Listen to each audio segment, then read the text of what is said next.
आत्माओं, आपको कितना राहत होने जा रही है, कितना लाभ होने जा रहा है, आप नहीं समझ सकते इसको। और हम कितना कष्ट उठा चुके हैं संख्यों बार। ये तो एक बार के गधे का एक दिन की बता रहे हैं, ये कष्ट एक दिन में ऐसा होता है, और एक गधे का जीवन कितना। अब इसलिए बताते हैं सतगुरु के उपदेश का, जय सतगुरु की संगत करते सकल कर्म कट जाई, अमरपुरी पर आसन होते जहां धूप ना छाई। यदि सतगुरु की संगत करते, शरण में आ जाते, ये नकली सतगुरुओं की नहीं बात बनती, तो कहते हैं ये कैसा दुख आपके ऊपर हो रहा है, किस प्रकार बाईपास निकालेंगे संत।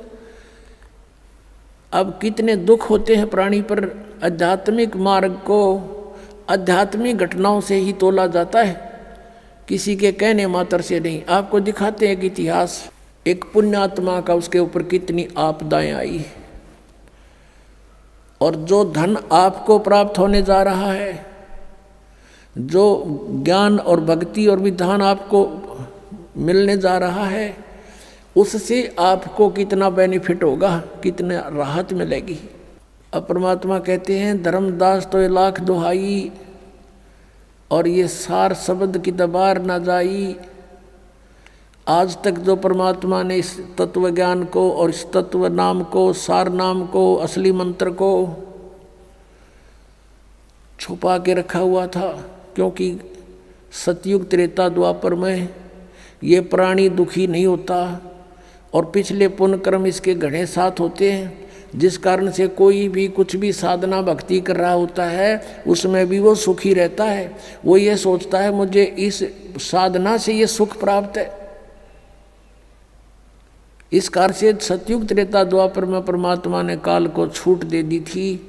इसने प्रार्थना की करके मांगा था और कह दिया था ठीक है भाई, 3 युगों में हम नहीं ले जाएंगे प्राणी, और चौथे युग कलयुग में हम ले जाएंगे। तो कलयुग से पहले का कोई इतिहास दिखा दो, कोई मुसलमान न्यारा बना हो, या ईसाई अलग बना हो, या कोई जैनी अलग बना हो। हम वेदों अनुसार साधना करते रहे, एक ही हमारा इतिहास था। वर्ण केवल कर्म आधार से थे। अब कलयुग में देख लिया हमारे अंदर कितनी इसने फूट डाल दी। कोई हिंदू बनाया, कोई मुसलमान बनाया, कोई ईसाई बनाया, कोई सिख बनाया, कोई कुछ बना दिए, हमें अलग अलग पाट दिया।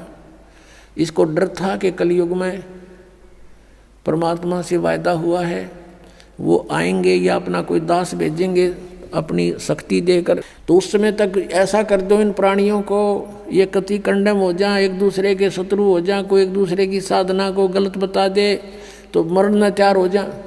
ऐसे समय में परमात्मा ने ये स्टार्ट किया है। लेकिन ये बुद्धिहीनता हमारी। मान ले मैं आपके मार्ग को गलत बता रहा हूँ और आपको कॉन्फिडेंस है सही है, तो मेरी बातें ना सुनो, इसमें झगड़े की क्या बात है। तो ये काल ही करवाता है। लेकिन अब परमात्मा की मेहर होगी अपने बच्चों पर, समाज शिक्षित है, सब इतिहास हमारे पास है, हमारे सदग्रंथ प्रत्येक धर्म के, प्रत्येक धर्म वालों के पास है। अरदास उसमें बताओगे ऐसा लिखा, आप खोल कर देख लेना, बात समझ में आ जाएगी। तो अभी तक हम सतगुरु ना मिलने से कितना कष्ट उठाया।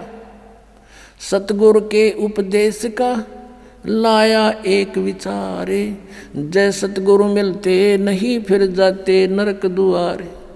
नरक द्वार में दूत सब करते खेचा ताने, उनसे कभू ना छूटता फिर फिरता चारों खानी। ओहे 4 खानी में भरमता कबू न लगता पारे, सो फेरा सब मिट गया मेरे सतगुरु के उपकार।